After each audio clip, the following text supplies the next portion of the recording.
Waalaikumsalam warahmatullahi wabarakatuh.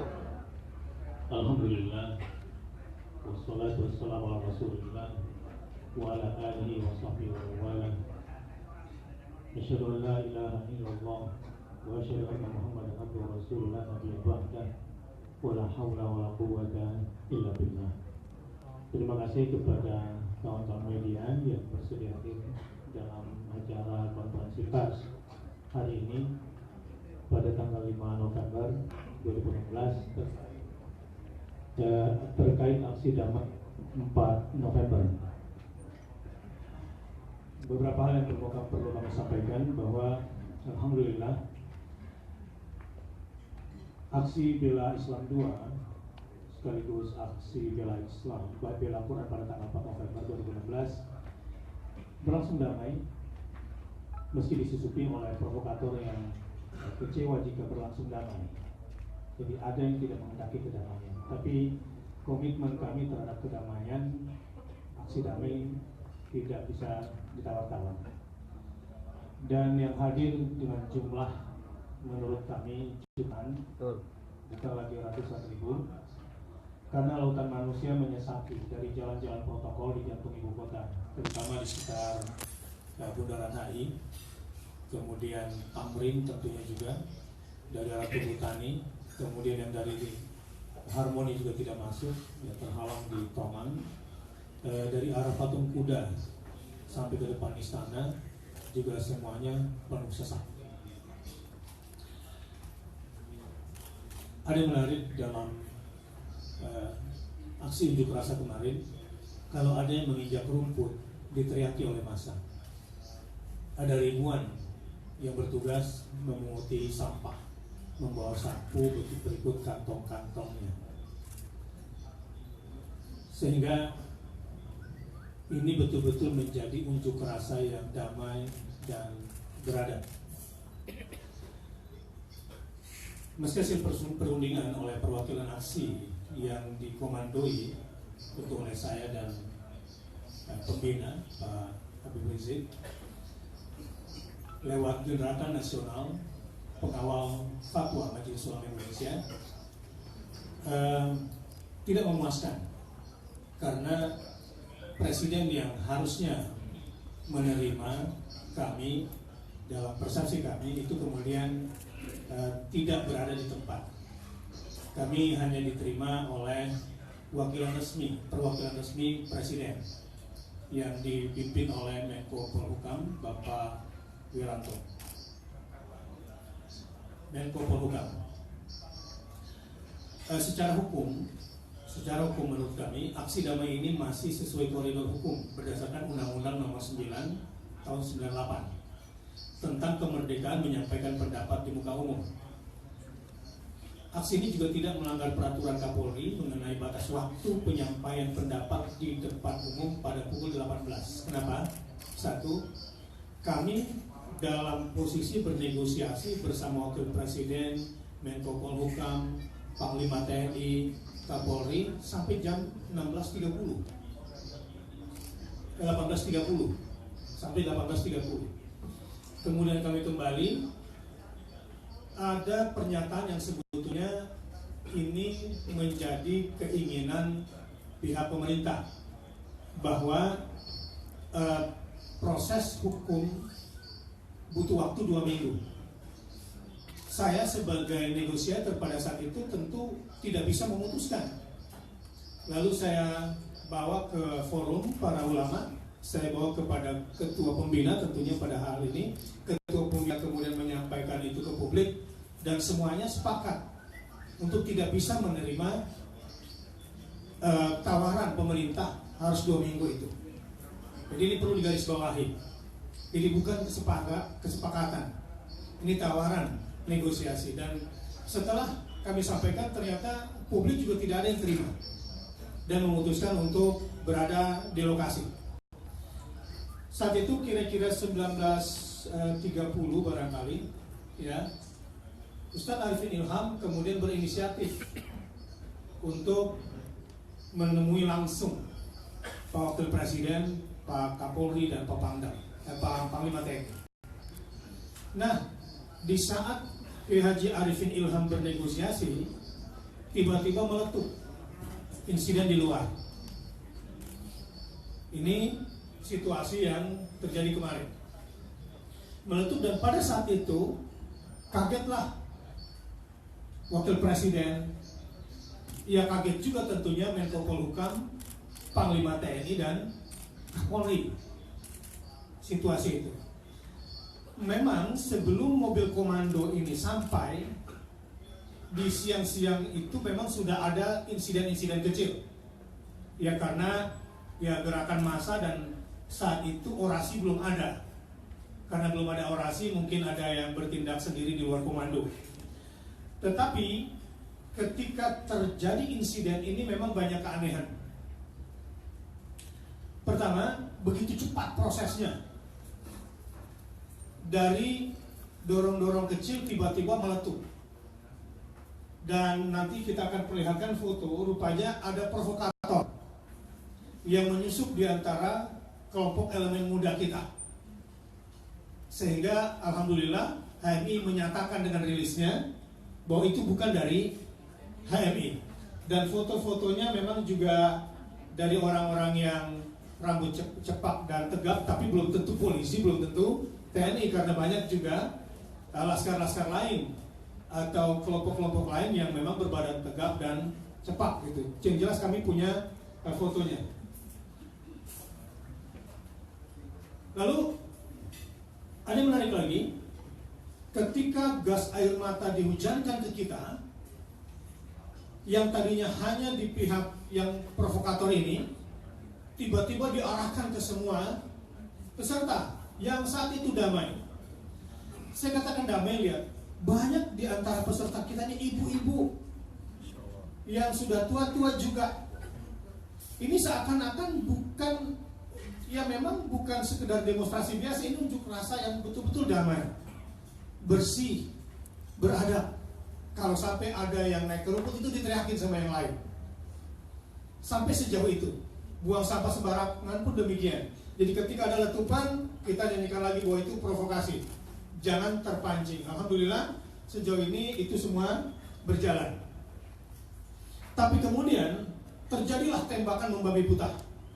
Ya, ada korban, diantaranya ada, ya, ini korban-korban semuanya.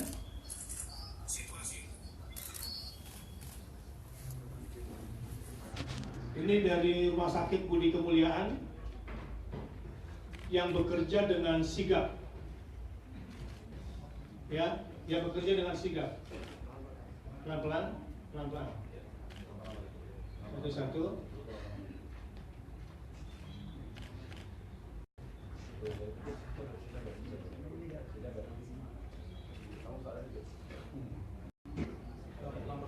Nah, Ustadz Arifin Ilham pun kemudian menjadi korban gas air mata ketika keluar dari negosiasi. Ya, kemudian Ustadz Ali Jabir juga menjadi korban gas air mata. Kami pun semua juga kena. Padahal kami berusaha untuk persuasif saat itu dan menurunkan tensi demonstran. Sampai kemudian ada yang meninggal dunia, jatuh korban. Yang perlu kami klarifikasi adalah korban ini bukan seperti disebarkan di media selama ini bahwa dia orang yang menderita penyakit asma. Tidak betul. Siapa namanya? Pak Syahri, ya, di Banten. Istrinya mengatakan dia tidak asma dan semua baik-baik saja. Jadi insiden ini sudah memakan korban. Dan ada yang menarik bahwa ketika itu Pak Kapolri berteriak dengan suara yang sangat keras agar menghentikan ini semua. Tapi ternyata tembakan air mata bukan cuma tembakan air mata saja, tetapi peluru karet juga dilepaskan. Dan motor-motor yang kemudian di luar dugaan kami itu menabrak dan menggilas. Sehingga korban nanti secara detail akan dijelaskan. Ini tadi foto secara sekilas, nanti satu persatu saya minta diulang. Inilah kejadiannya. Secara kronologis, kejadian itu boleh saya bacakan begini. Pukul 10 waktu Indonesia bagian Barat, ini tentu pagi hari kejadiannya, GNPF memberikan pengarahan terbatas kepada pengendali barisan aksi dan para orator dengan pesan yang kuat bahwa ini adalah aksi damai dan harus menunjukkan akhlakul karimah. Ini di Senayan, di Masjid Istiqlal maksud saya, yang saya sendiri memimpinnya. Pukul 11 pagi, pimpinan GNPF bersama para ulama menetapkan kesepakatan target aksi damai yang akan diperjuangkan kepada Presiden Jokowi. 3. Usai sholat Jumat di Masjid Istiqlal, semua peserta barisan aksi melakukan long march menuju istana sesuai rute yang ditetapkan. Dan alhamdulillah semua tertib dan tidak melanggar rute-rute yang sudah kita tetapkan. Orasi di depan istana baru dimulai setelah asar, setelah kami agak tertahan karena sudah penuh sesak masa di depan itu. 4. Pelaksanaan orasi berjalan lancar dengan orator bergantian dari berbagai elemen yang dipimpin langsung oleh Habib Rizik Syihab sebagai pembina GNPF MUI ini. Masuklah kepada keterangan tentang periode perundingan, dan ini saya terlibat langsung. Jadi juru runding yang pertama adalah saya dengan Kiai Haji Muhammad Zaitun Rasmin, yang saat itu ketika kami masuk hanya diterima oleh Pak Wiranto dan beberapa menteri, termasuk ada anggota Dewan dari Komisi 3 dan anggota DPD RI di situ. Kami hanya pembawa pesan yang tidak berhak merubah, karena kami diutus untuk menjumpai Presiden, dan Presiden tidak ada, maka kami katakan kami tidak berani bernegosiasi. Kembalilah kami dan bermusyawarah lagi dengan para tokoh dan tokoh nasional juga yang ada di situ. Dan kemudian kita sampaikan kepada ketua pembina, lalu kemudian disampaikan ke publik, menyatakan tidak bisa, tidak menerima kalau hanya dilayani oleh utusan resmi, bukan oleh Presiden langsung. Lalu kami datang untuk yang kedua kalinya, lama menunggu, bernegosiasi, sehingga pada akhirnya Pak Pangdam dan Kapolda yang datang langsung untuk berjumpa dengan Habib Rizik dan menyampaikan. Nah, di atas mobil komando maksud saya kami, itu pun kami bernegosiasi. Negosiasi kami pada akhirnya oke. Kami bersedia untuk diterima oleh RI 2 dengan catatan tidak berubah, tangkap Ahok. Jadi sekali lagi, ini gak ada urusan sama politik. Ketika akan ditunggangi oleh aktor politik, ya kami tidak punya urusan itu. Dan perjuangan kami sampai hari ini tetap tangkap Ahok. Dan kami tidak akan berhenti. Kami akan terus kejar hukum ini, tegakkan keadilan ini. Dan kepada masyarakat, inilah amar ma'ruf nahi munkar. Di sini kita harus ikut berjuang menegakkan supremasi hukum, khususnya dalam hal penistaan agama ini. Dan kami tidak mau bergeser. Tidak mau bergeser. Ada yang menggeser kami ke politik, dipancing dengan bahasa politik, tidak.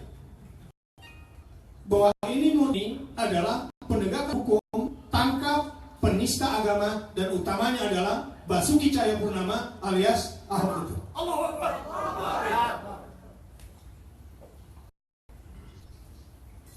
Bertemulah kami dengan Wakil Presiden, kemudian diikuti oleh Kiai Haji Miftahul Anam sebagai wakil kami juga, dan keputusannya seperti semula.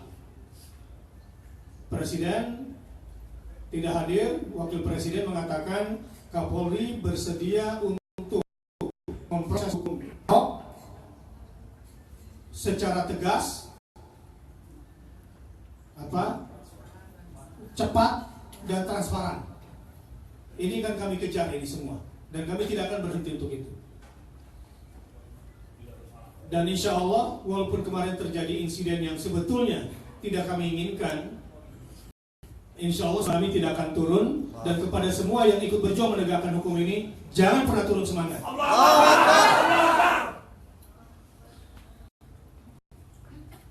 Keluarlah kami, dan ternyata hasilnya juga tidak puas, dan pada akhirnya ya tetaplah orasi dilanjutkan sehingga terjadi insiden itu. Berkali-kali Kapolri dan Panglima TNI memerintahkan aparat untuk berhenti menembak massa lewat pengeras suara, namun tak digubris pasukan polisi. Bahkan pasukan motor polisi berputar-putar di kerumunan massa sehingga ada yang tertabrak dan tergilas.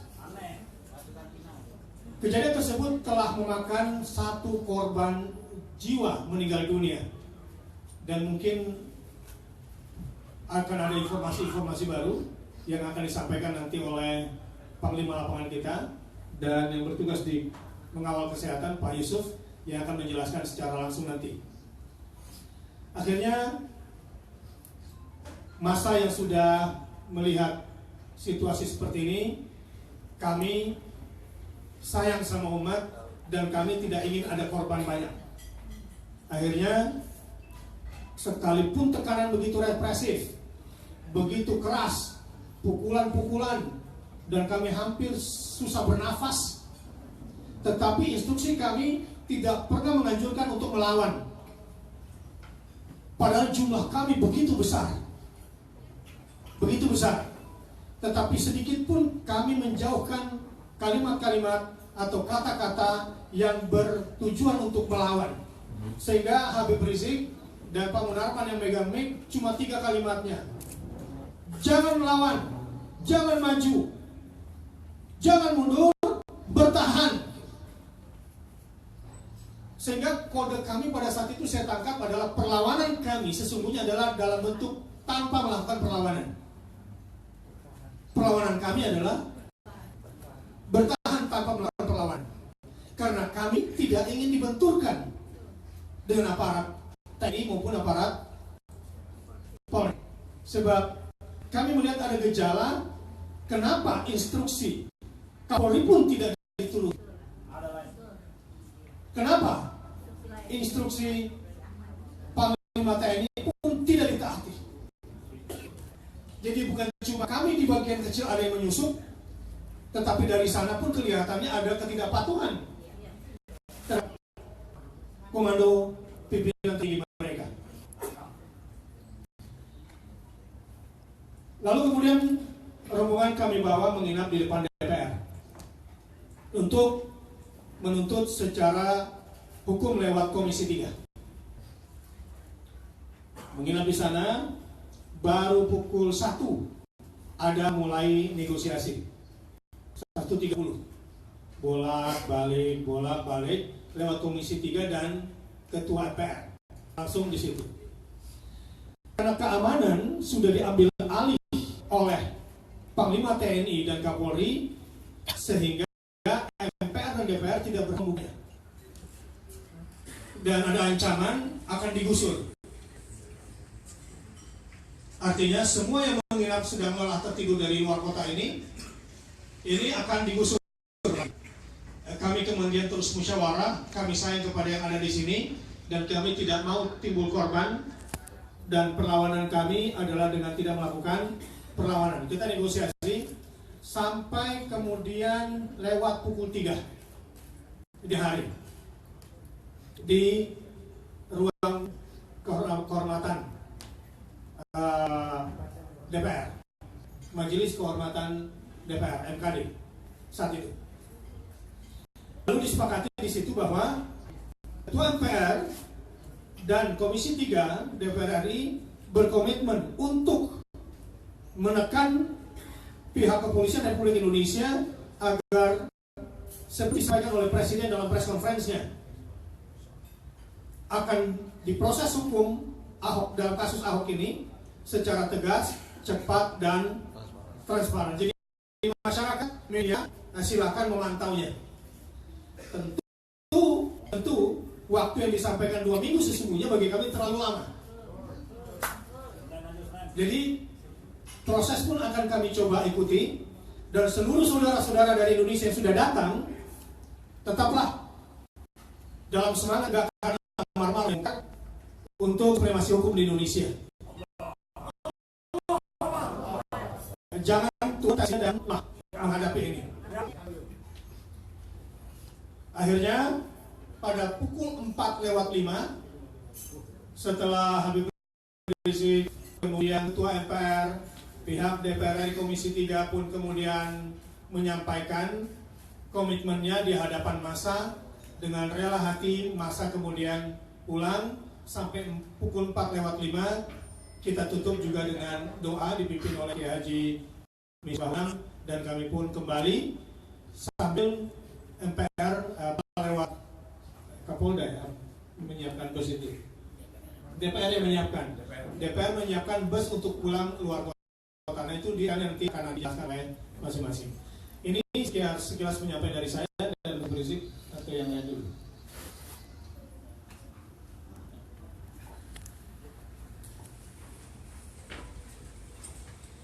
Assalamualaikum warahmatullahi wabarakatuh.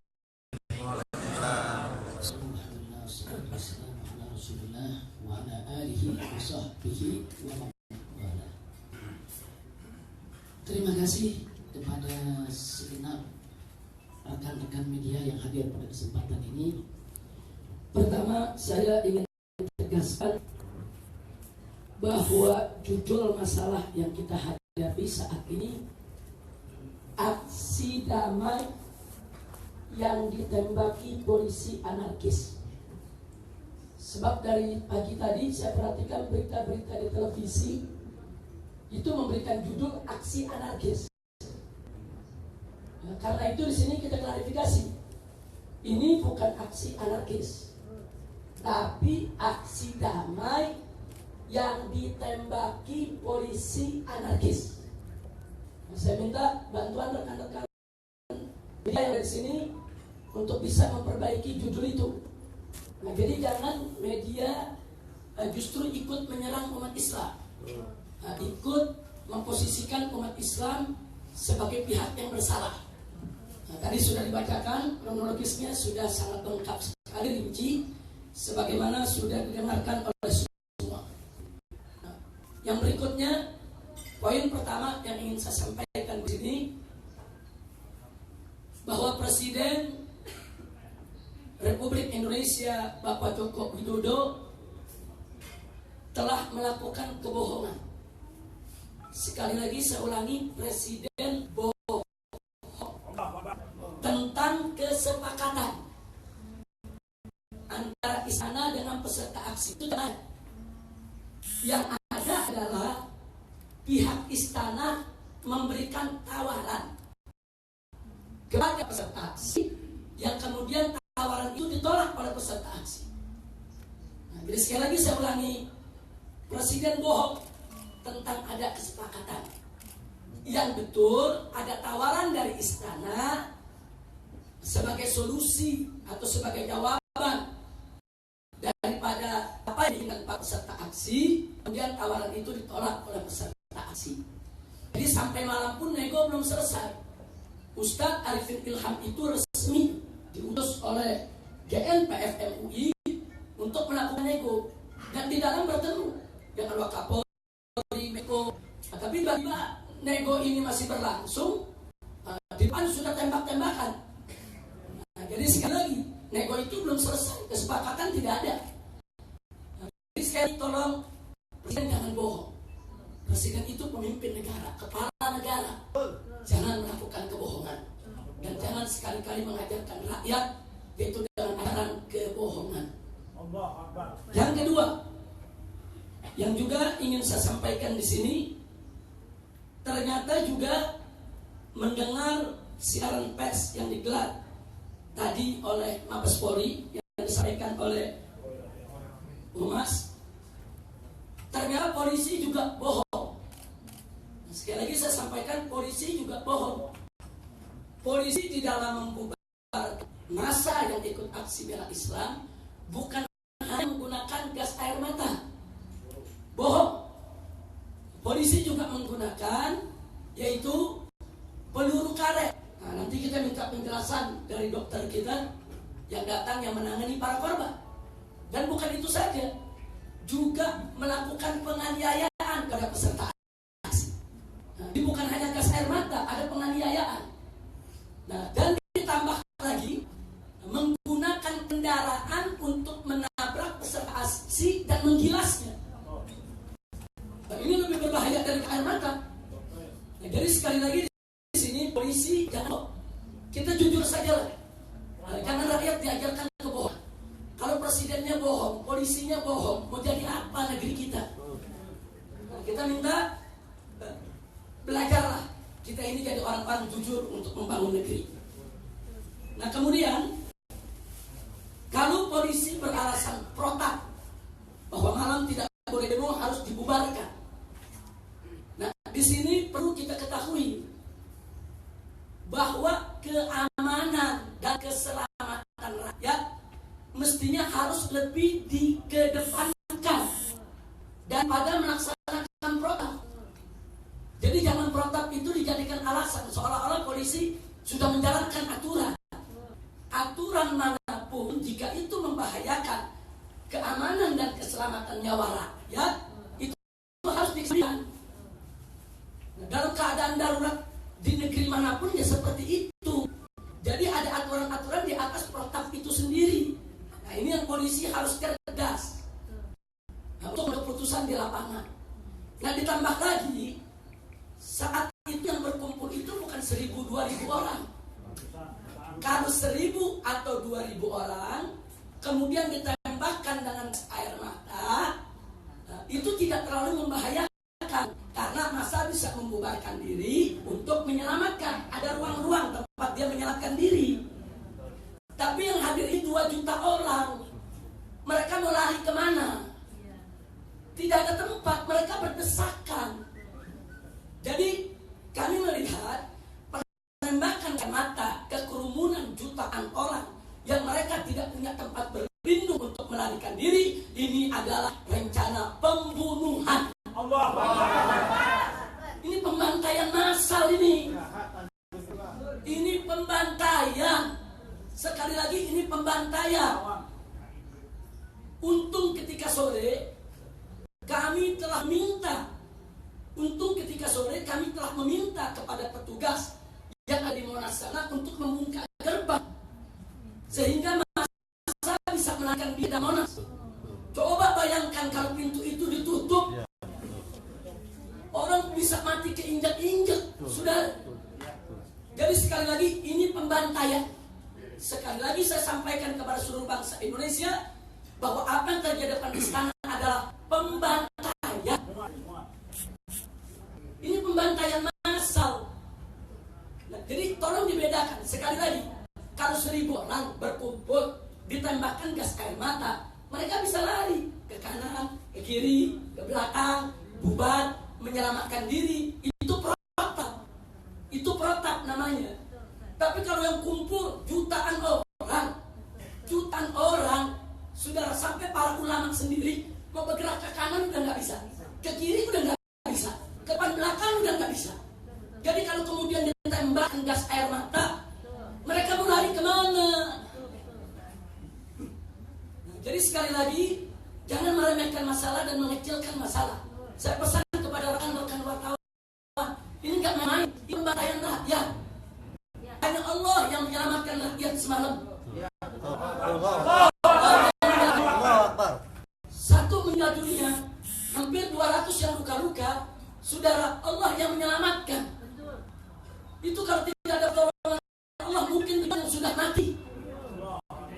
Kok tega kepala negara beserta jajaran keamanannya, Polri dan TNI, kok tega mengorbankan rakyat sendiri untuk melakukan pembantaian massal hanya untuk melindungi seorang penista agama, melindungi seorang penista Al-Quran. Inna lillahi wa inna ilaihi raji'un.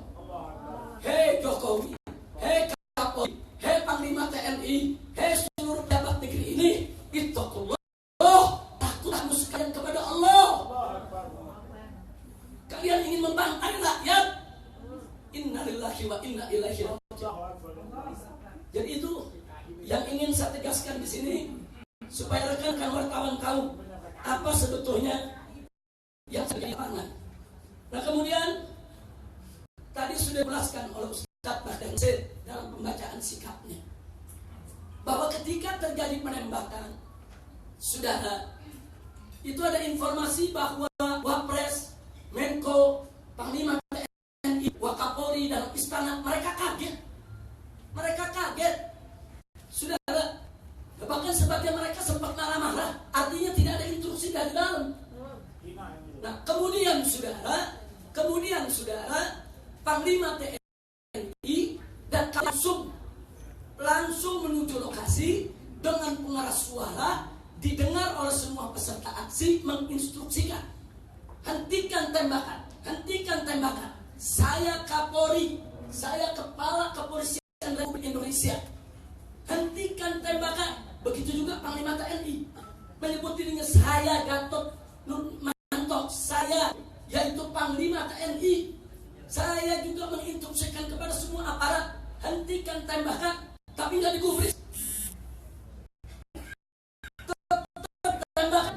Itulah akhirnya saya dan kawan-kawan waktu ditembaki kami ada paling depan, mobil kami ada di batas paling depan, dan saya, Pak Munarman, semua kawan-kawan GNPF yang merasakan bagaimana perihnya Kak, bagaimana sesaknya nafas, bagaimana mualnya perut kita, saudara. Bagaimana kita ini udah hampir setengah mati, tapi kita punya kewajiban, itu yang memberikan ke kami kekuatan, tenaga. Tetap minta kepada umat, jangan melawan, jangan menyerang. Coba Anda bayangkan, kalau dari mobil komando kemudian ada kata serang, bunuh, lawan. Saudara, semalam itu sudah terjadi pertumpahan darah. Banyak yang mati bersimbah darah dari kedua belah pihak, saudara. Kami tetap minta aksi damai. Ini aksi damai. Kami teriak dari mikrofon kami, saudara, hentikan tembakan, stop tembakan. Kita suruhkan kepada pihak aparat dan pihak peserta aksi yang minta, yaitu jangan maju, jangan menyerang, tapi juga jangan lari, duduk di tempat, tawakal pada Allah. Kita ajak mereka baca la ilaha illallah, kita ajak mereka baca hasbunallah, jangan menyerang. Jadi saudara, artinya kami dari GNPF MUI sudah menunjukkan komitmen kami sampai detik-detik terakhir. Tetap kami tunjukkan komitmen kami. Dan akhirnya setelah kami lihat bahwa instruksi Kapolri, instruksi TNI sudah tidak dipatuhi, yaitu aparat yang di bawah yang sudah kemasukan setan dan iblis, saudara. Mereka membabi buta untuk menembaki masyarakat. Akhirnya kami ambil inisiatif saat itu juga. Para pimpinan GNPF langsung memutuskan kita tarik ini semua masa ke patung kuda. Tarik dan masa ikut, saudara.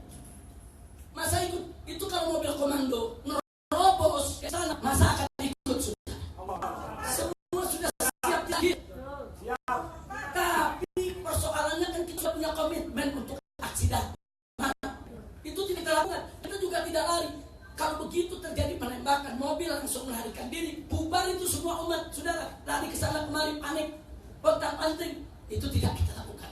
Sampai tembakan berakhir, saudara, akhirnya kami ambil putusan, kami menarik diri sampai patung kuda. Di patung kuda kami rapat kembali dan akhirnya memutuskan, saudara, kami langsung ke gedung DPR untuk bertemu pimpinan DPR dan MPR. Nah, di gedung DPR MPR kami tertib, kami rapi. Nah, kenapa? Pimpinan kami yang ada di DPR MPR mengakomodir, menerima delegasi, mengajak diskusi. Mereka juga keluar menemui massa, ikut menenangkan massa, dan mereka ikut menegur Panglima, menegur Kapolri untuk tidak bertindak agresif di lingkungan DPR, saudara. Luar biasa. Nah, begitu kami diterima dengan baik, umat juga semua bisa menerima, kami bisa membubarkan diri sebaik-baik. Kenapa di istana tidak bisa melakukan hal yang sama? Kalau alasannya Presiden Jokowi punya agenda tugas lain, tidak ada tugas di hari itu yang lebih penting kecuali untuk menyelesaikan kasus penistaan agama. Anda tidak usah ngajari saya bohong, saya tahu itu bohong. Nah, Tolong jangan jadi provokator pada pertemuan ini. Jadi yang saya ingin tekankan di sini, saudara, kalau Presiden Jokowi punya agenda lain, saudara, punya agenda lain penting apapun, maka kemarin tidak ada agenda yang lebih penting daripada menemui umat untuk memberikan solusi terhadap kasus penistaan agama. Dan penting itu sudah. Ini yang datang jutaan orang. Ini yang datang ulama, kiai, habaib, tokoh-tokoh nasional, tokoh kebangsaan, tokoh keagamaan dari berbagai daerah. Jadi sekali lagi, saudara, Presiden tidak menghormati ulama. Presiden tidak menghormati umat Islam. Presiden tidak cepat tanggap untuk mengatasi persoalan daripada penistaan agama. Dan ini sangat kami sesalkan kalau Presiden tidak punya sikap negarawan. Kalau Presiden tidak punya sikap leadership, saudara, yang semestinya dimiliki oleh seorang pemimpin.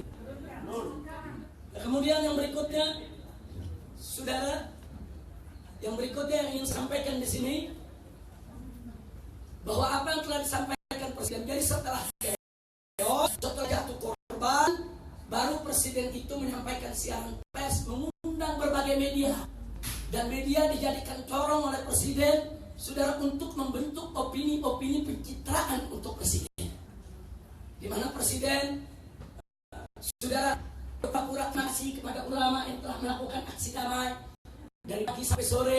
Nah, kemudian setelah itu Presiden, saudara, mengkritik habis-habisan kenapa terjadi daripada chaos. Maka kita sampaikan penyebab chaos itu adalah Presiden. Penyebab chaos itu adalah Presiden. Kalau kita mencari provokator utama dari chaos itu adalah Presiden. Yang bertanggung jawab adalah Presiden. Hati-hati, Presiden bertanggung jawab terhadap masa yang dilakukan semalam. Baik Presiden menginstruksikan atau tidak menginstruksikan, langsung atau tidak langsung, karena Presiden tidak mau menemui para tokoh delegasi yang telah ditunjuk, itu termasuk provokasi utama. Nah, jadi kita mesti berpikir cerdas lah, jangan dibolak-balik itu berita di berbagai media. Jangan dibolak-balik. Saya minta apa yang sampaikan kali ini oleh Ustaz Bakhtiar telah dibacakan, dan saya tambahkan ini semua bisa disampaikan kepada publik secara utuh, supaya kita tidak lagi menyembunyikan kebenaran. Negara kita ini ada dalam keadaan bahaya seperti ini. Kalau hukum mau dilanggar, kalau isi mau diinjak-injak, maka kita minta bantuan semua media untuk bergabung bersama kita dalam rangka untuk menegakkan kedaulatan hukum, konstitusi negara kesatuan Republik Indonesia. Yang terakhir barusan disinggung oleh Ustaz. Kalau instruksi Kapolri dan Panglima TNI tidak digubris, pasukan tetap melakukan penembakan, maka patut diduga ada komando lain. Tanda kutip, ada komando lain. Nah, maka itu pemerintah, DPR, semua yang terjawab di negeri ini harus mencari siapa itu yang memberikan komando lain. Harus dicari siapa itu yang memberikan komando lain. Karena ini komando pembantaian rakyat, pembantaian massal. Sekali lagi saya ulangi, walaupun polisi mengatakan ini kan cuma menembakkan gas air mata, ini kan cuma menembakkan gas air mata. Hei, sebelum kau bicara kau lihat dulu, yang kau tembakkan gas air mata jutaan orang yang tidak punya tempat lari. Itu namanya pembantaian, itu namanya bukan pembubaran. Sudah bukan. Itu namanya pembantaian dan pembunuhan. Sehingga Presiden Jokowi bertanggung jawab atas itu semua. Juga sebagai tambahan, kami menyampaikan perasaan sakit hati dan singgung serta kecewa kami kepada Wakapolri. Saya tegaskan sekali lagi, Wakil Kapolri. Karena pada saat kami utus ulama-ulama kami sebagai tim untuk mediasi yang dipimpin oleh Ustaz Bakhtiar Nasir, diperlakukan dan dibentak dengan hina, saudara, dibentak dan diancam. Ini nggak boleh dilakukan itu, bahkan mengancam rumah, awas ya. Kalau jam 6 nggak awas ya. Artinya kalau mereka sudah mengancam, awas ya. Kalau jam 6 tidak bubar ya, awas ya. Artinya ada provokator, nggak ada provokator, ya tetap memang mau dibantai. Ini mesti diperiksa, kami protes keras.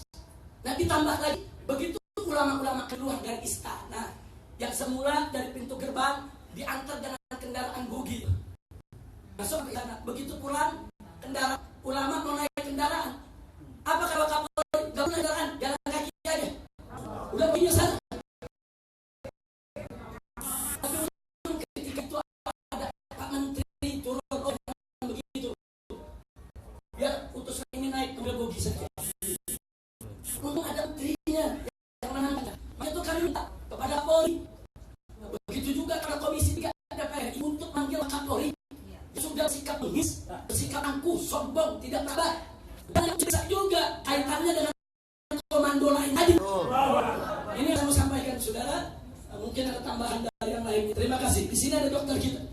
Ini ada dokter Saleh Segaf yang mungkin kita minta untuk menyampaikan tentang korban-korban yang ada di rumah sakit Budi maupun lainnya. Ya, selamat datang Pak Lutfi Hakim dan Pak Ferino yang baru saja pulang dari takziah korban yang meninggal dunia. Ya, nanti akan memberikan juga klarifikasinya. Oke, silakan Pak Yusuf Muhammad dan Pak Dr. Soleh nanti akan menjelaskan soal kesehatan. Terima kasih. Assalamualaikum warahmatullahi wabarakatuh. Waalaikumsalam. Sebelum saya menceritakan bagaimana kronologis kejadian dan situasi di Rumah Sakit Budi Kemuliaan, saya ingin sedikit menambahkan. Setelah rombongan yang di atas mobil berjalan dari Istiqlal melalui Gambir, setelah itu tiba-tiba di sepanjang jalan dari mulai semenjak tikungan ke kiri depan Kostrad, depan Bareskrim sampai tikungan mau ke kanan, banyak mobil melintang di tengah jalan yang berakibat mobil di belakang tidak bisa lewat dan masa berhempit-hempitan. Mau lari ke kanan masih ditutup Monas, mau ke belakang dari Istiqlal masa ratusan ribu, di depan buntu. Saya hampir panik, bahkan saya sudah teriak jebol pagar yang ada di taman. Mereka bilang berapapun umat muslim akan bayar. Kalau tidak bahaya, akhirnya mereka berinisiatif lompat-lompat, barulah sedikit. Itu berlaku 3 jam. Jadi benar apa yang disampaikan oleh Habib Zik tadi, bahwa ada pembantaian massal, rencana pembantaian massal. Di sini saya sedikit menyampaikan ada beberapa korban-korban yang dalam kurun waktu 2 jam lebih berjumlah 165 korban. Di antaranya 8 wanita, ibu-ibu, dan di situ ada Ustadz Arifin Ilham dan Ustadz Ali Jabir, tapi Ustadz Ali Jabir tidak berada di Rumah Sakit Budi Kemuliaan. Dan kami mendapat karunia dari Allah Subhanahu wa Ta'ala, ucapkan terima kasih yang sebesar-besarnya pada seluruh jajaran, baik dokter yang berjaga saat itu maupun suster-suster yang melayani dengan sangat sigap, profesional dan tanggap dan punya roh jihadis. Saya benar-benar kagum. Begitu mobil ambulan datang, pasien datang turun, langsung dia sudah bisa mendeteksi ini masuk ke wilayah hijau, ini masuk ke wilayah sini. Namun karena banyaknya dalam kurun waktu yang singkat, akhirnya pasien-pasien berlarakan semua di bawah. Tapi alhamdulillah pertolongan demi pertolongan semua teratasi. Maka kalau seandainya ini hanya dibilang tadi saya mendengar langsung itu hanya gas air mata, mari saya pinjam 1 gas air mata, saya tembakin ke aparat biar merasakan juga sama nasibnya dengan kita. Jadi jangan selalu memilih aparat seolah-olah sudah menjadi media mainstream, dengan cepat tanggap memberikan informasi yang tidak akurat. Itulah yang saya mau sampaikan, dan secara medis nanti agar bisa sampaikan dokter kita yang memang mengerti masalah-masalah korban, apakah masih ada di rumah sakit atau sudah meninggalkan rumah sakit. Terima kasih. Assalamualaikum warahmatullahi wabarakatuh. Jadi saya koordinator medis untuk gerakan ini GNPF MUI. Jadi kita jumlah personilnya lebih dari 100 yang kita sebar dengan ambulan lebih kurang 30-an. Bahkan ada tambahan-tambahan yang tidak tercatat. Home base-nya adalah Rumah Sakit Budi Kemuliaan. Kenapa kami pilih sakit ini? Karena pertama saya tugas di situ, yang kedua dekat dengan lokasi. Lokasi evakuasi beberapa tempat yang memudahkan kami untuk dikirim ke sana gitu.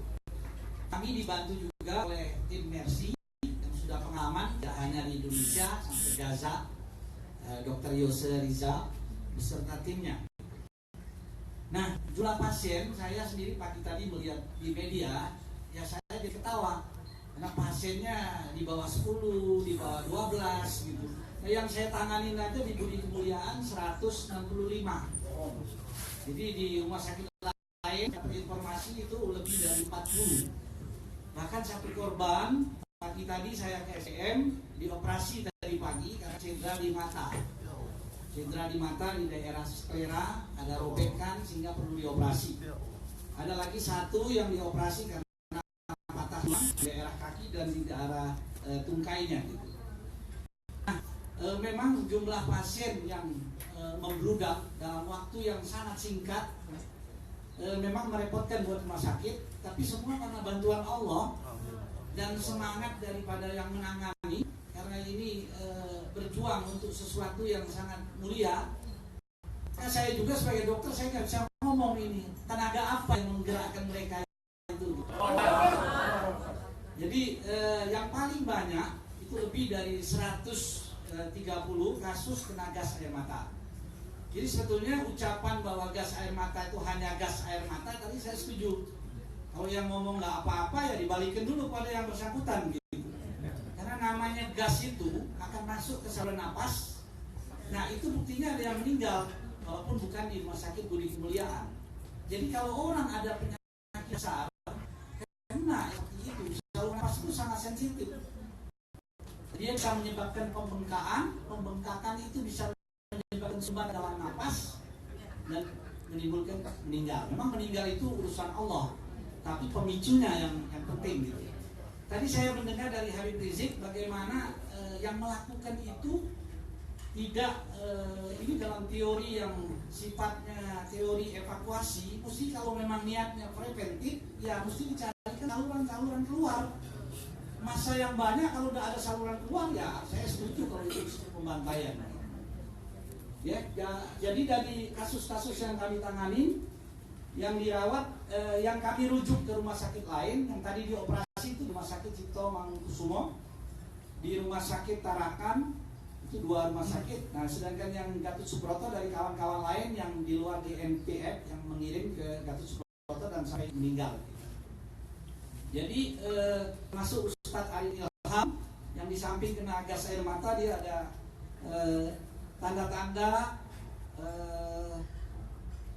satu benturan yang tumpul.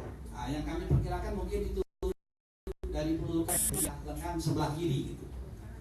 Lalu tadi yang paling banyak, yang paling menyulitkan kami itu pada anak-anak karena kena gas air mata pada anak, merangsang dia sampai seperti tampilan orang yang kejam gitu. Nah itu yang agak, karena anak-anak itu kan rentan atau orang tua gitu. Apalagi dia punya penyakit dasar, ada beberapa yang kena penyakit diabetes kencing manis gitu. Nah itu reaksinya agak beda dengan muda yang masih segar gitu. Mungkin itu saja dari sisi medis yang kami ketemukan. Di rumah sakit Budi Kemuliaan alhamdulillah tadi pagi ada 1 sudah keluar sehingga nggak ada lagi. Tapi sakit tadi ada 1 yang masih dioperasi dari beberapa pasien yang datang ke rumah sakit kemarin. Mungkin itu saja.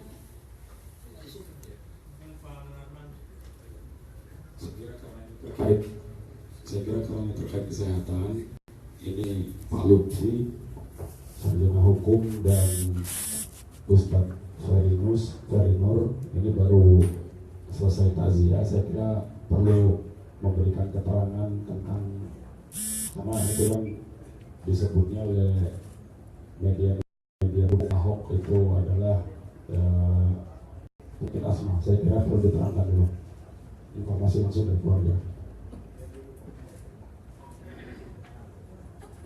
Assalamualaikum warahmatullahi wabarakatuh. Waalaikumsalam. Saya diperintahkan oleh Ketua GPF MUI, saya selaku bendahara GPF MUI untuk takziah serta menyantuni keluarga korban aksi bela Islam. Beliau bernama M. Syahri bin Umar. Beliau lahir tahun 51 tahun 51 beliau lahir. Al-Maidah 51. Allahu Akbar. Kemudian ada satu hal yang tadi sangat itu hati saya. Istri dan anak-anaknya menceritakan agar beliau tidak usah berangkatlah karena umurnya sudah 65. Tapi beliau menyampaikan, jangan cegah saya untuk berangkat. Saya berangkat membela agama Islam. Saya tidak rela Al-Quran dihinakan orang. Itulah yang diucapkan ya. Dan keluarga yang ditinggalkan sungguh luar biasa tabah. Sungguh luar biasa tabah. Istri satu dengan 7 orang anak. Subhanallah, sangat tabah. Dan beliau mengucapkan terima kasih dan salam yang sangat hormat kepada Habib Rizik serta seluruh pimpinan GMF MUI. Dan kami juga sampaikan salam dari bukan hanya GMF MUI tapi juga berbagai ucapan selamat dari berbagai negara yang ikut mendoakan agar beliau wafat sesuai dengan cita-cita ucapannya sendiri. Saya ingin mati syahid. Itu saja yang bisa saya sampaikan. Mohon maaf kalau ada yang sudah menyampaikannya. Assalamualaikum warahmatullahi wabarakatuh.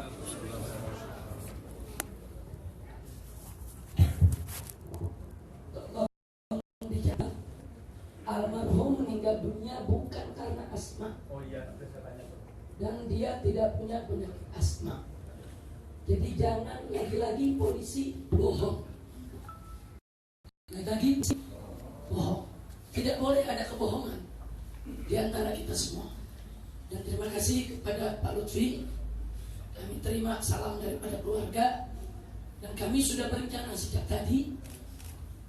Sebenarnya tidak ada siaran pers ini, seluruh pengurus GNPF akan ke rumah duka. Tapi karena ada siaran pers dan ini juga menyangkut kewajiban untuk memberi penjelasan kepada umat, maka insya Allah usai daripada siaran pers ini, yaitu seluruh pimpinan daripada Gerakan Nasional Pengawal Fatwa MUI, termasuk saya dan Ustadz Bakhtiar Nasir, akan meluncur ke rumah duka untuk takziah. Kawan-kawan ingin ikut, kita silakan untuk ikut sama. Terima kasih. Saya sudah tanya kepada istri dan anak-anaknya bahwa saya tanyakan begini, apakah almarhum memiliki riwayat asma? Oh tidak, sama sekali tidak ada. Jadi beliau betul-betul kena, karena beliau tidak akan sendiri ya, orang lain. Beliau kena gas air mata di daerah Monas, kemudian diperkirakan meninggal dalam perjalanan begitu, Beb. Terima kasih. Santunan sudah disampaikan. Ya. Perlu jumlahnya. Santunan.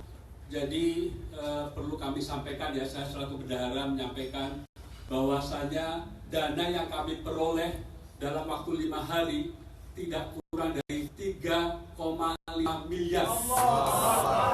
Pada hari tanggal 3 Mei, tanggal 3 November kami memperoleh dana hampir 1 miliar hanya dalam 1 hari. Ya, dan jumlah dana yang kami peroleh itu variasi sekali. Dari yang paling kecil 50.000, 100.000, 200.000, 300, 500, ada yang sampai 10 juta, ada yang 20 juta, ada yang 100 juta. Dari dalam dan dari luar negeri. Dari luar negeri ada dari luar. Dan ada diaspora yang di Qatar, ada dari Kuwait, ada dari Malaysia. Ada banyak doa-doa yang dikirimkan kepada kami juga, luar biasa sekali. Dan sungguh kami setiap memperolehnya, kami usahakan selalu kami sampaikan doa kepada mereka. Allahumma sholli alaika ya mutasaddiq. Itu yang kami selalu sampaikan kepada mereka. Saya tegaskan soal sumbangan tadi sekali lagi, itu murni dana bantuan umat Islam. Bahkan ada yang mentransfer lewat ATM cuma 10.000. Itu dahsyat luar biasa. Jadi bukan dana partai politik sebagaimana difitnahkan. Nah karena itu yang memfitnah sedemikian rupa, sebaiknya gentleman sebut saja partai politik mana, sebut saja aktor politik yang mana. Nah, jangan melemparkan bola yang menjadi fitnah. Karena itu gentleman saja. Oh, yang mendanai si fulan, mari kita buktikan. Jadi ini sumbangan umat. Sekali lagi sumbangan umat. Jadi ada dari diantara ini tabung-tabung gas air mata yang semalam berhasil kita ambil dokumentasinya. Ini dari diantara yang punya red cartridge extra strong. Jadi itu yang mungkin bisa menyebabkan kematian. Ya, yang merah ini, dua merah ini kemungkinannya ini. Ya, ini tabung apa? Gas air matanya. Ini cukup banyak ini. Ini cukup banyak. Ya, ditembakkan ke arah peserta aksi damai. Ya, saya mau membuktikan. Ya, ada kita punya film. Kita ya, di stop dulu, pause. Ini film kita didokumentasikan oleh tim kita yang tergabung dalam GNPF, yaitu dari Laskar Muslim Indonesia. Ini Pak Yanto ya yang mendokumentasikan. Jadi kita bisa saksikan di film ini, kalau saudara-saudara kemarin saya perhatikan banyak teman-teman dari sudut pandang pengambilan gambar yang dari belakang aparat kepolisian, ya, sehingga itu mengkonstruksi atau memframing bahwa penyebab pemicunya itu adalah dari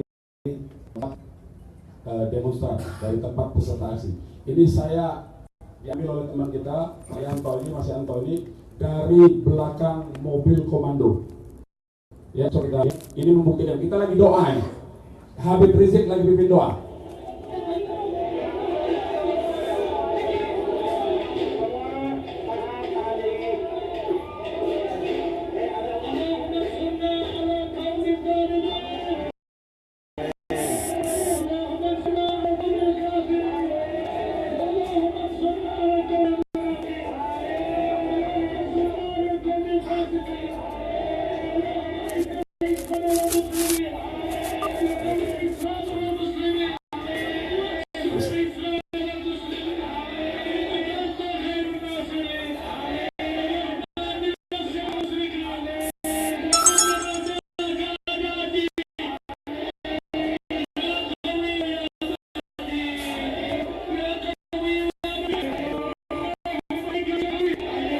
Itu di depan sudah ada asap.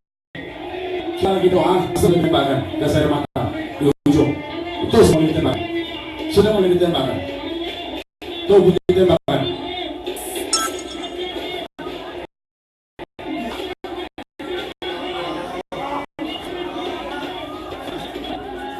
Di atas mobil panggung doa, ditembakkan gas air mata. Tuh.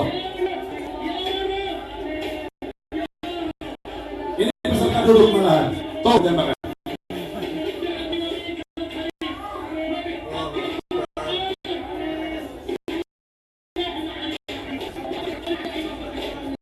Kita sedang berdoa, bukan menyerang.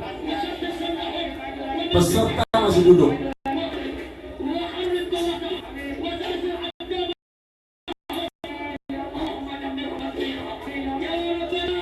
Tuh, terus tembak.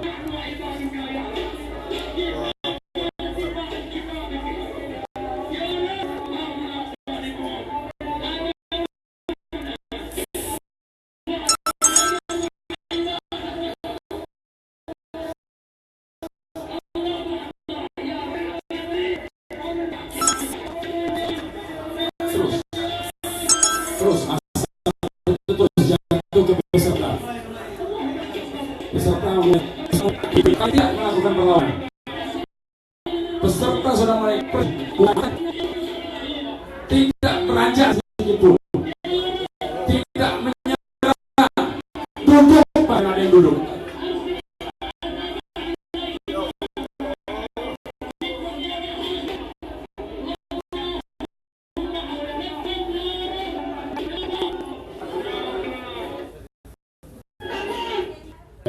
Itu ya menjadi bukti konkret bahwa kita sedang doa, saudara.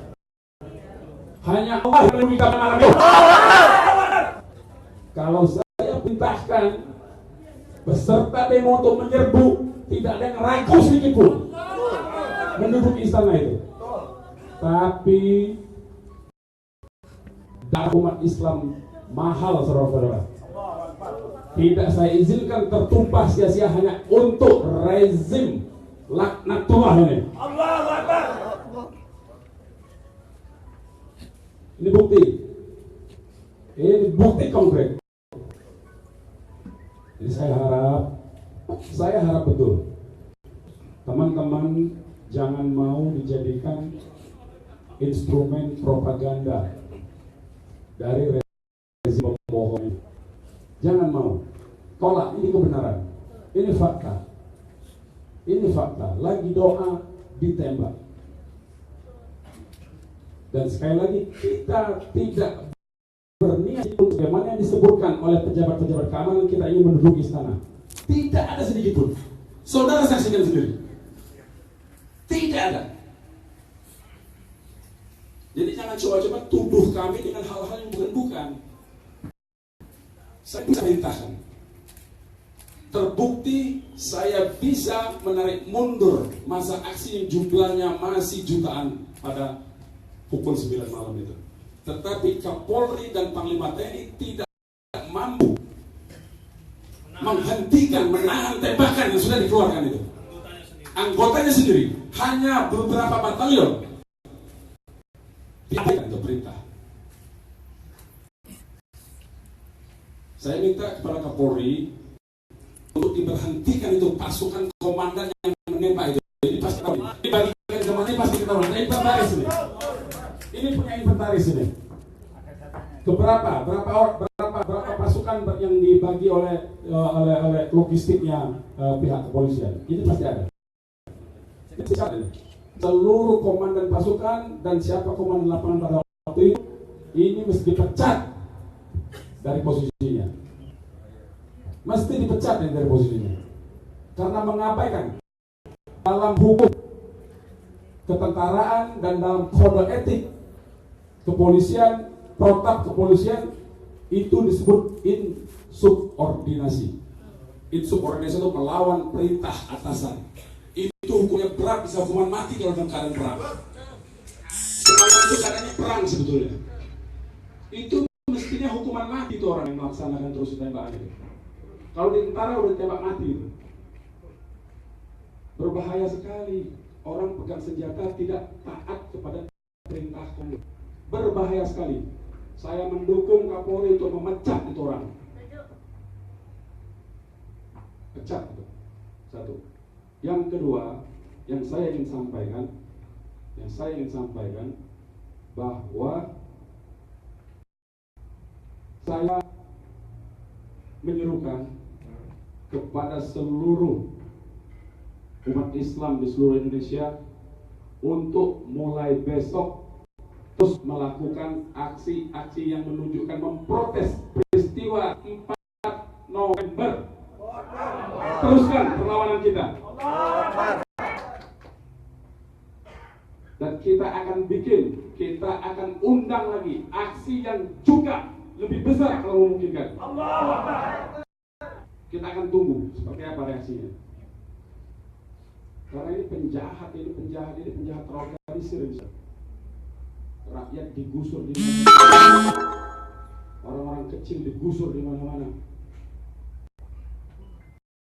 Ya, melindungi nelayan tinggi akses ke laut.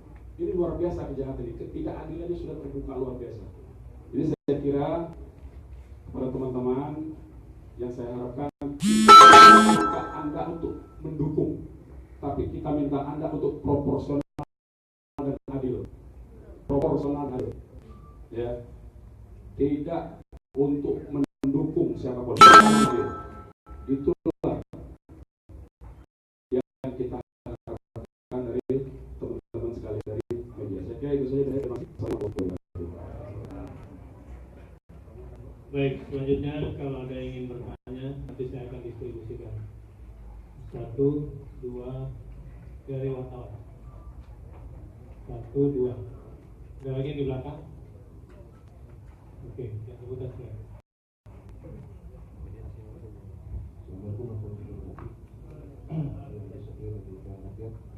Dengan umat maksudnya. Kedua, saya mengikuti program demo ini. Ada mungkin yang perlu saya klarifikasi. Kasus penjaringan kemarin, katanya itu salah. Ada peserta aksi yang melakukan kerusakan di penjaringan. Itu katanya itu dari peserta, tuduhannya ke peserta aksi yang baru pulang dari Monas. Itu artinya menimbulkan korban dari wartawan. 2, soal wacana sudah waktu. Anda sudah bertemu dengan Zulkifli Hasan. Kalau saya benar akan memanggil Kapolri Selasa besok. Oke, saya rasa itu aja klarifikasi. Terima kasih. Maaf.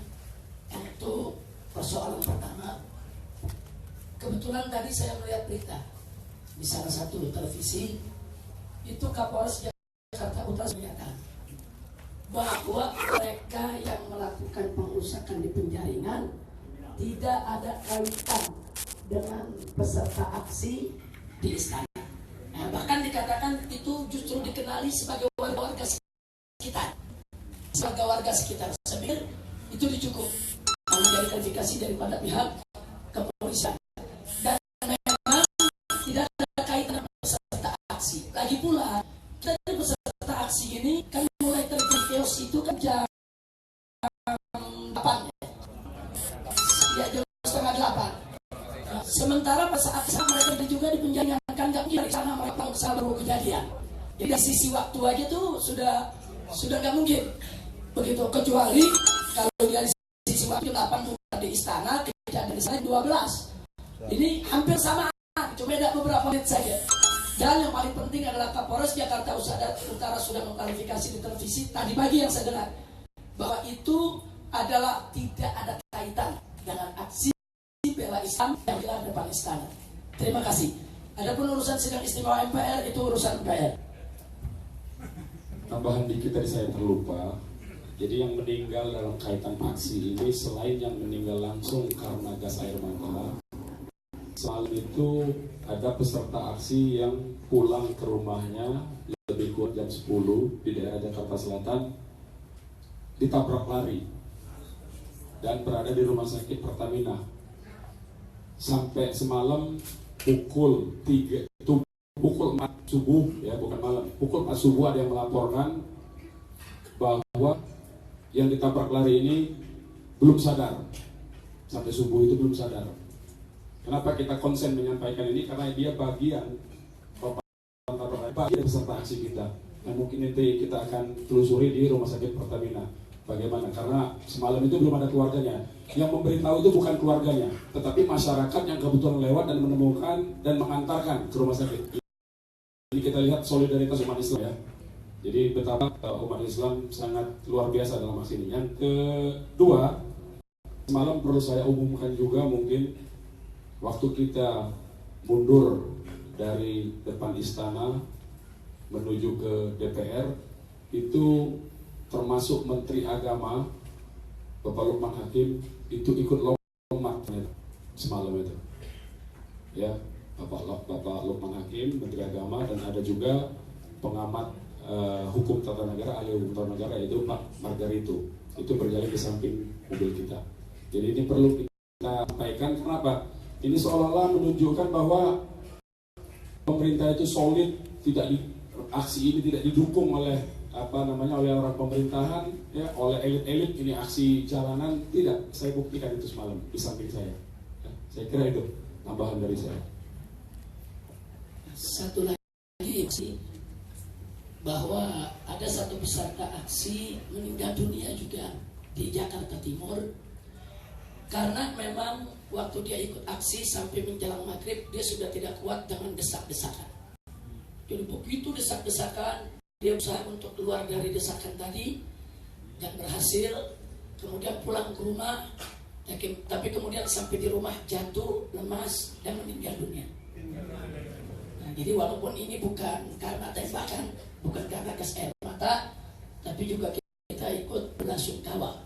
Nah, itu ada di Jakarta Timur, dan FPI yang di Jakarta Timur sudah merapat ke sana untuk ikut sholat jenazah dan juga untuk memakamkannya. Insya Allah dari kami juga, dari Gerakan Nasional Pengawas Fatwa MUI juga atasnya. Nah, itu saja sebagai tambahan informasi. Assalamualaikum warahmatullahi wabarakatuh. Yang saya ingin tanyakan adalah kemungkinan terpahit, tapi mudah-mudahan ini tidak terjadi. Apabila pihak aparat misalnya menuduhkan bahwa yang bertanggung jawab ini adalah Ketua GNPF Ustadz Bahtiar Nasir, pembinanya Ustadz Habib Rizik, kemudian Bang Munarman selaku koordinator lapangan, sehingga akhirnya dijadikan tersangka dan kemudian ditangkap. Bagaimana sikap GNPF? Itu saja. Assalamualaikum warahmatullahi wabarakatuh. Baik, pertanyaannya simpel saja. Ya. Kalau ada yang mau menangkap, tangkap saya. Seperti 2000 kan saya tangkap. Saya korlap, tangkap saya. Kalau memang tidak bertanggung jawab, diperlukan GNPF, saya yang korlapnya, tangkap saya. Lagi-lagi 2008 saya nyatakan tangkap saya. Silakan, ya saya tawari untuk menangkap saya. Silakan diproses hukum, saya akan bertanggung jawab. Kalau memang itu dianggap pelanggaran hukum, kalau dianggap pelanggaran hukum, tetapi itu bukan pelanggaran hukum. Saya sudah buktikan tadi tidak ada pelanggaran hukum. Habib Rizik lagi berdoa, maka dilepaskan tembakan gas air mata. Saya kira begitu, simpel.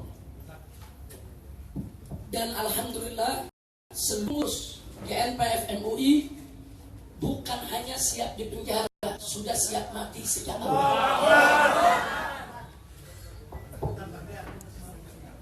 Ada lagi pertanyaan? Kalau tidak kita tutup ya. Ya, berdiri yang mau bertanya. Silakan di Sebutkan. Selamat sore. Saya Victor dari CNN Indonesia. Ya. Satu saja yang ingin saya tanyakan terkait korban yang meninggal akibat gas air mata tersebut. Boleh diceritakan secara lebih rinci lagi, dia meninggalnya itu karena bekas tabrakan dengan peluru gas air matanya atau karena infeksi di bagian pernapasannya akibat gas air mata tersebut? Iya, jadi peluru atau gas air mata itu jatuhnya dekat betul dengan korban. Itu seperti itu. Dan beliau memang harus dari sana dari sini ya. Terus kemudian disampaikan oleh keluarganya, ya meninggal di kendaraan itu dalam perjalanan. Ya tidak dibisu. Ya karena apa ya memang tidak dibisu. Sudah kelihatan sekali kan sebab kemarin kan jelas sekali sebab akibatnya itu jelas sekali. Begitu ya. Mungkin tambahin, walaupun saya nggak ikut tangani itu. Sekarang suasana yang penuh, jadi oksigen yang diambil oleh almarhum tentunya sudah sangat terbatas. Lalu mata itu gas yang merangsang saluran nafas, dia bisa bikin bengkak, saluran itu bisa menyempit. Soal meninggal itu urusan Allah. Tapi itu yang kira-kira menjadi jalan berpikir kita, kenapa meninggal tadi. Dan yang meninggal itu memang akan mati syahid. Karena dia akan mulia di sisi Allah, ya, tidak mulia di sisi penguasa. Sebentar, ada penjelasan Dr. Soleh yang menarik tadi. Sebagai tambahan arti saya, kalau peristiwa itu saya sebut sebagai pembantaian rakyat. Karena tadi sudah kita sampaikan, tadi saya baru bercerita jutaan orang berkumpul, tidak ada ruang untuk melarikan diri, ditembakkan gas air mata. Tentu ini adalah pembunuhan. Nah baru lagi, dengan jutaan orang berkumpul itu berarti kan kesediaan oksigen itu kan terbatas. Dengan kesediaan oksigen terbatas, ditembakkan gas air mata, ya pembantaian namanya. Nah, saya pikir artinya argumentasi yang saya sampaikan tadi didukung oleh argumentasi medis. Jadi catat baik-baik bahwa peristiwa semalam itu ada pembantaian massal. Harus diusut. Dan itu harus diusut. Dan itu itu akan kita laporkan ke Komnas HAM juga. Dan harus ada yang bertanggung jawab.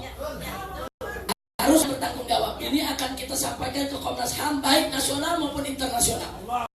Harus ada yang bertanggung jawab. Ini harus diusut sampai tuntas. Pembantaian SAL. Ada lagi pertanyaan? Kalau tidak ada saya tutup. Oke, Islam.com.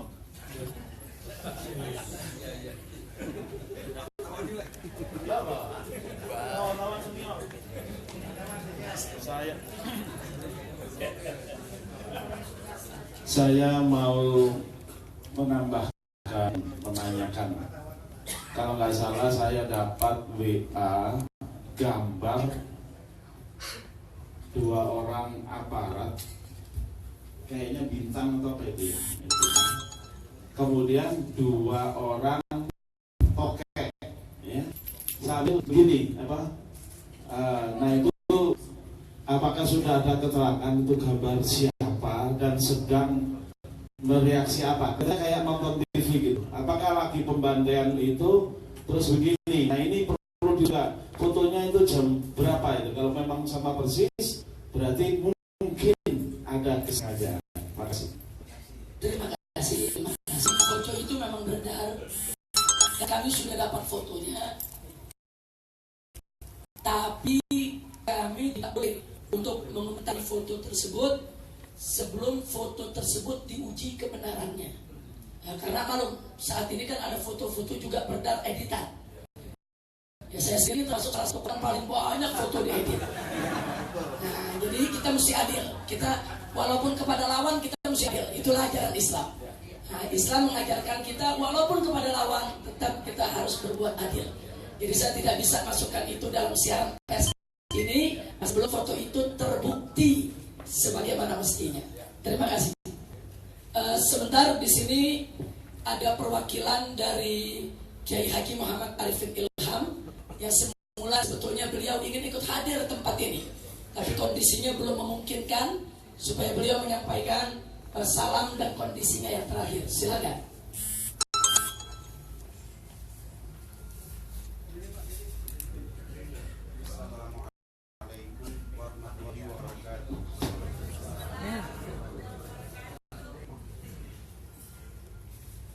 Mudah-mudahan Allah Subhanahu wa Ta'ala melindungi kita semua. Amin.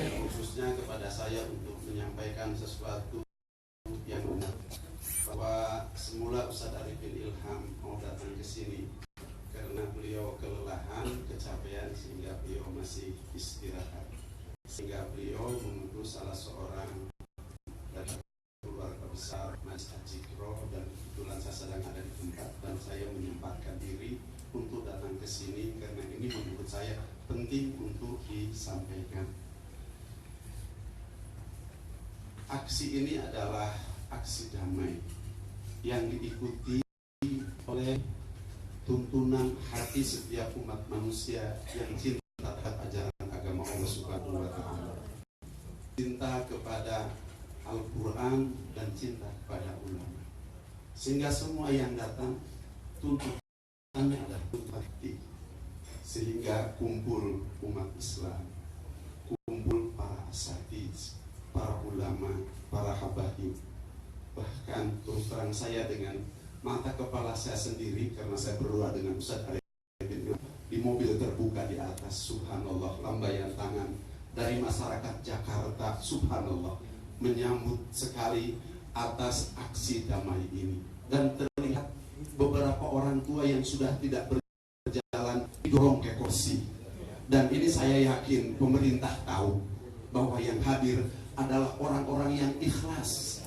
Yang hadir adalah orang-orang yang ikhlas, yang tidak pernah mempersiapkan diri untuk terjadi apa.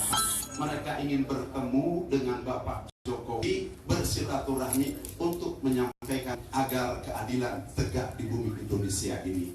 Sehingga ketika Ustadz Arifin Ilham dan saya sendiri yang mendampingi ketika masuk untuk bernegosiasi berikutnya, masuk ke dalam istana dan saya dihadang, tidak boleh hanya seorang saja yang bisa masuk, kurang lebih 20 menit beliau masih berbicara dengan Yusuf Kala, wakil presiden, tapi penembakan gas air mata sudah dilakukan. benar merupakan sesuatu yang dilakukan secara biadab kepada umat Islam, kepada para alim ulama, para habaib, terutama para orang tua yang sepuh yang sengaja datang ke sana hanya dengan tuntunan hati karena lillahi ta'ala, tidak ada yang lain. Untuk itu saya setuju kalau ini dituntaskan secara yang harus ada yang bertanggung jawab. Ini barangkali atas nama dari Majelis Haji Kro, mudah-mudahan Allah Subhanahu wa Ta'ala terus kita kawal Republik ini sampai betul Republik ini adalah aman dari unsur-unsur manusia yang tidak tanggung jawab. Amin ya Allah ya Allah. Kondisi Ustaz Arifin alhamdulillah sekarang beliau masih istirahat. Kemudian yang tadi malam kelihatan sangat sekali sehingga harus dibantu dengan oksigen, dan mudah-mudahan doakan karena jadwal beliau satu hari bisa ada 3-4 tempat. Mudah-mudahan Allah Subhanahu wa Ta'ala bisa melaksanakan tugas dakwah dan zikirnya ke berbagai tempat. Karena gas air mata, karena beliau turun untuk mendiamkan, untuk meredakan supaya suasana itu supaya redam, sehingga dia lari ke tengah-tengah itu. Begitu, tidak takut lagi dengan tembakan-tembakan itu. Dia berusaha untuk bagaimana agar umat ini menjadi tenang, agar umat ini tidak melawan kepada aparat. Itu maksud beliau. Karena beliau tidak memiliki persiapan apa-apa sehingga matanya terkena air mata, kemudian ininya entah kena benda apa, kemudian terpaksa harus dilarikan ke rumah sakit. Dan alhamdulillah sekarang mudah-mudahan sudah sembuh. Barangkali ini saja yang dapat sampaikan, kurang dan lebihnya mohon maaf yang sebesar-besarnya. Billahi taufiq wal hidayah. Wassalamualaikum warahmatullahi wabarakatuh. Waalaikumsalam. Ya, akhir dari saya, mungkin masih ada tambahan dari Pak Munarman. Tolong sekali lagi bahwa aksi 4 November adalah aksi damai, bukan aksi anarkis. Jadi kalau pemerintah atau media ingin mengatakan itu aksi anarkis, hati-hati. Di sana ada Kiai Haji Muhammad Arifin Ilham, ada Kiai Haji Abdullah bin Bastian, ada Kiai Haji Sukron Makmun, kemudian ada Ustadz Solmed, ada Ustadz Ahmad Al-Habsyi, ada Syekh Ali Jabir. Beliau ini semua dikenal sebagai ulama-ulama yang santun, yang ramah, yang tidak suka anarkis, sejuk. Nah, jadi hati-hati. Nah, terus yang kedua, kalau dikatakan juga ada provokator itu harus diusut. Artinya harus diusut. Apakah provokator itu memang dari pihak ketiga yang ingin mengacaukan masalah, atau provokator itu adalah dari pihak yang ingin mengkondisikan. Bisa jadi itu pengkondisian untuk melakukan pembantaian massal, diciptakanlah satu kondisi untuk dijadikan alasan. Nah, ini hanya bisa terbukti dengan pengusutan. Maka itu saya katakan sekali lagi, peristiwa 4 November kemarin ini adalah pembantaian massal sehingga harus diusut dan harus dipertanggungjawabkan. Tidak boleh dibiarkan karena ini kejahatan kemanusiaan yang sangat berat. Pembantaian massal itu kejahatan kemanusiaan yang sangat berat. Ini akan kami bawa ke Komnas HAM nasional maupun internasional. Terima kasih. Baik, saya ada satu saja yang ingin saya sampaikan, tapi ini walaupun menyangkut masalah menurut saya privat, tetapi berpengaruh terhadap pergerakan ini. Saya mau umumkan nomor telepon saya yang 0811152003 itu di cloning, dan ternyata semenjak saya diumumkan sebagai korlap untuk aksi 4 November itu banyak sekali SMS, ya, SMS yang menyatakan bahwa aksi tidak jadi, ya, kemudian ada aksi yang SMS yang menghina kepercayaan agama lain dengan menggunakan nomor 0811152003 ini. Padahal saya sejak ada WA, saya udah nggak main SMS lagi sejak ada WA. Ya. Tapi jawaban saya di sini ada jawaban, maaf Pak, saya sopir taksi, saya tidak tertarik di aksi November. Berarti ini SMS ajakan menyebar, ya, ke seluruh nomor siapapun juga. Ya, bahkan ada yang SMS yang menyatakan untuk mengajak perang. Saya perhatikan ini, saya pikir ada ada iseng-iseng saja. Tapi semenjak saya diumumkan sebagai korlap, ditunjuk oleh para ulama, sampai hari ini, itu sampai pagi tadi, ada juga SMS-SMS yang mantan saya, sehingga handphone saya ini penuh jawaban bukan WA. Kalau WA kan bisa dilihat siapa yang menjawab ke saya. Nah karena itu saya mau umumkan saja bahwa kalau ada SMS yang menggunakan nomor 0811 1520003 itu bukan dari saya, kecuali ada SMS yang langsung yang sudah saya di nomor saya. Selain itu bukan dari saya. Demikian, terima kasih. Wassalamualaikum warahmatullahi wabarakatuh. Terima kasih Pak Munarman. Kelihatannya ini bukan masalah privat. Saya baru ingat. Semalam saya punya handphone selama aksi itu tidak ada sinyal. Sebentar, bukan itu yang saya mau sampaikan. Semalam tidak ada sinyal, sehingga tidak ada yang keluar dan tidak ada yang masuk. Tapi tadi pagi begitu saya bangun, itu di SMS, saya udah sama dengan Pak Munarman, sudah jarang sekali menggunakan SMS, kebanyakan WA. Itu di SMS ada 320 lebih SMS yang begitu saya baca, saya nggak nyambung. Artinya nyambung begini apa? Mengesankan bahwa saya SMS yang bersangkutan menjawab. Nah, jadi tahu-tahu masuk, ini nomor siapa ya? Kok ngajak-ngajak saya demo? Iya. Terus ada lagi yang bilang, ini nomor siapa ya? Itu banyak sekali nomor yang saya tidak kenal. Jadi 320 sekian itu semuanya saya nggak kenal. Jadi nggak ada yang deteksi punya nama. Berarti ini peristiwa bukan hanya ke Pak Munarman. Nah, jadi ada operasi ini. Nah karena itu sekarang ini yang ingin kami sampaikan juga, nomor saya dan nomor Pak Munarman juga nomor-nomor seluruh daripada pimpinan GNPF tidak bertanggung jawab. Nah kalau ada SMS yang menggunakan nomor kami, memerintahkan hal-hal yang melanggar hukum. Sebab itu nanti dijadikan sebagai barang bukti seolah-olah kami ini menginstruksikan pelanggaran hukum. Padahal itu cloning, itu sistem cloning itu memang ada. Jadi nomor kami di cloning oleh sementara pihak, dan nomor itu digunakan untuk mengirim SMS kepada orang lain, dan nanti yang keluar di handphone orang yang bersangkutan nomor kami. Nah ini berbahaya. Kalau nanti perintahnya umpamanya pembunuhan, pengeboman, penusukan, dan lain sebagainya, nanti kami yang bisa dituduh. Karena itu kami umumkan sekarang, yaitu daripada ulama, tokoh, habaib, khususnya para pimpinan gerakan nasional, fatwa MUI, nomor kami semua tidak bertanggung jawab. SMS yang nyasar ke nomor siapapun, yang muncul adalah nomor kami, yang isinya tidak sesuai dengan perjuangan kami. Itu saja. Sepakat Pak Munarman? Nah, sekian. Ini penting. Tolong ini juga media kita mencatatnya untuk disebarluaskan. Dan terima kasih yang sangat kami sampaikan untuk itu. Baiklah, terima kasih kepada kawan-kawan media, dan mudah-mudahan bisa berlaku adil, proporsional. Tadi nggak usah berpihak. Dan yang terakhir kita minta kepada Kiai Sulana untuk mendoakan pertemuan kita ini.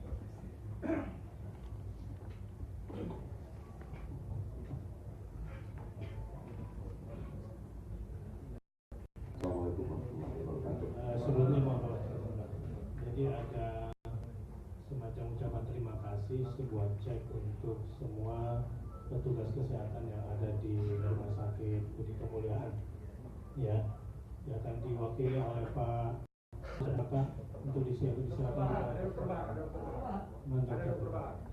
Nilainya tidak besar, tetapi ini penghargaan kami untuk pada Islam. Ya. Budi Kemuliaan usianya sudah lebih 100 tahun. Ya. Belum ada negeri ini, Budi Kemuliaan sudah ada dulu. Ya. Belum ada pemerintah ini, Budi Kemuliaan sudah ada dulu. Saya bersaksi dan saya akan menjadi saksi bagi malaikat-malaikat yang akan datang bahwa saya bersaksi, saya melihat kezaliman terhadap rakyat ini tadi malam. Allahu Akbar. Terima kasih Pak Dokter.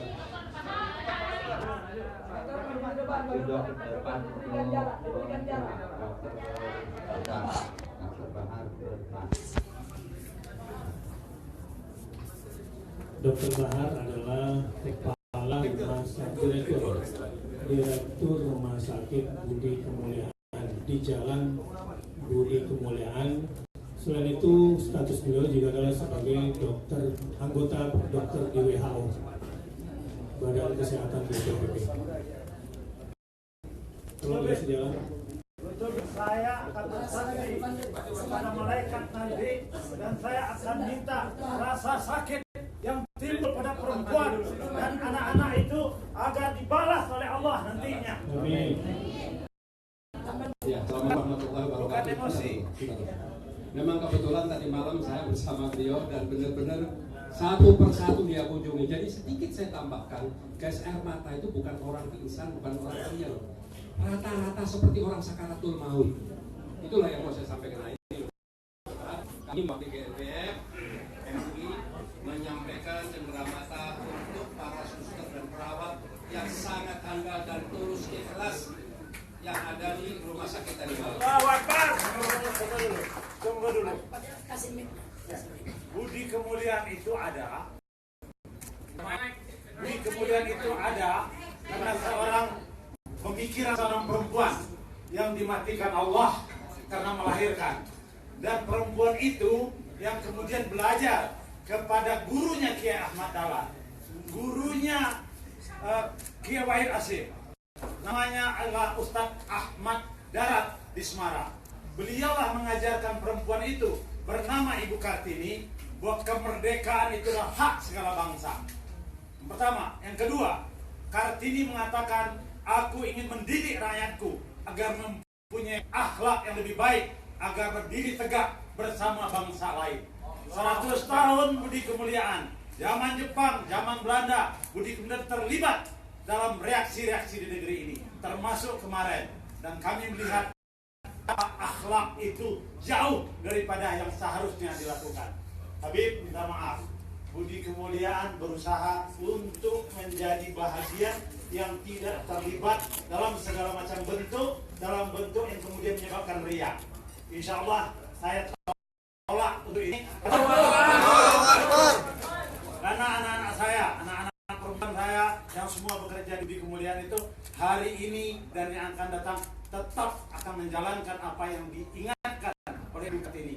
Kami ingin bekerja untuk rakyat kami, mendidik mereka agar mempunyai akhlak yang lebih baik dan bisa berdiri tegak dalam bangsa seperti bangsa-bangsa lain. Kami keliling ke negeri ini mengajak orang memuliakan perempuan dan generasi yang akan datang. Kenapa? Perempuan itulah yang melahirkan anak-anak dan laki-laki negeri ini. Kalau laki-laki di negeri ini kemudian dihinakan seperti tadi malam, maka perempuan-perempuan jauh lebih dihinakan.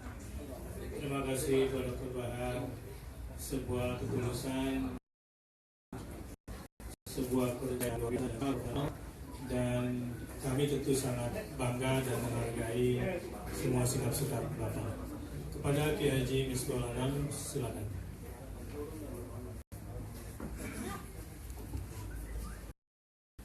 Assalamualaikum warahmatullahi wabarakatuh. Sebelum kami menutup dengan ucapan terima kasih kami dari segenap GNPF MUI kepada seluruh elemen masyarakat, kepada para ulama, para habaib dari berbagai tokoh ormas, baik ormas keagamaan maupun ormas kebangsaan yang telah ikut menyukseskan di hari Jumat tanggal 4 Maret.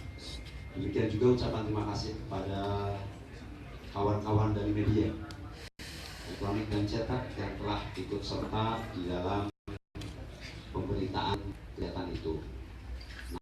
Namun kami juga ingin mengingatkan media-media cetak elektronik untuk semua ikut berdakwah. Ingat, ketika pemberitaan kalian sekali lagi mempelintir yang sesungguhnya, maka pertanggungjawabannya akan seru sampai akhirat sebagai fitnah yang itu tidak bisa ditebus dengan permohonan hanya Allah. Ittaqullah, takut kepada Allah untuk memberitakan yang sifatnya memfitnah. Al-Fatihah. Bismillahirrahmanirrahim. Ar-Rahmanir Rahim.